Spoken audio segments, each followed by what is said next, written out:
done her work as a morning news anchor on Channel 2.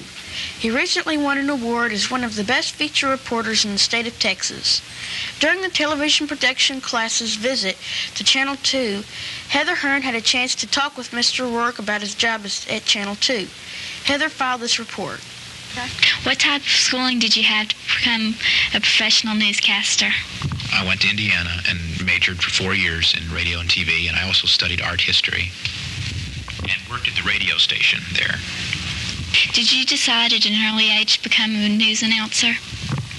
It just seemed to me that we were always sitting at the dinner table, and the news would be on in the background. It wasn't required or anything. It's not like I had strict parents, and I had to watch the news and see what's important happening in the world. But as I remember, the news was always on in the next room, and I was really fascinated by these reports that were, coming in from all over the world. And I never really seriously considered doing anything else.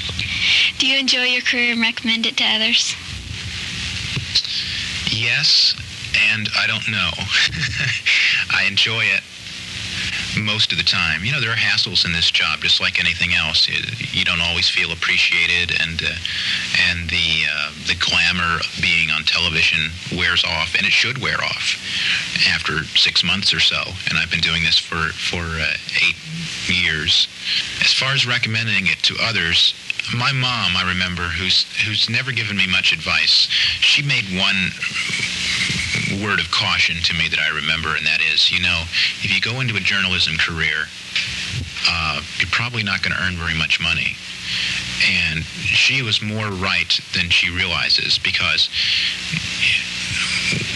besides the professional satisfaction, which you can have on any level, a lot of people think in terms of the money. I mean, they see Tom Brokaw making $17 million in his 5-year contract, and people think that that's pretty much the norm, or what Dan Rather makes, or Peter Jennings, or some of the high dollar correspondents. But that's not the reality. The reality in this business is making $125 a week in Youngstown, Ohio, or in Lubbock, Texas. What advice would you give to students who want to be a news announcer? Read a lot. Read the newspapers. Read Time magazine and Newsweek magazine, and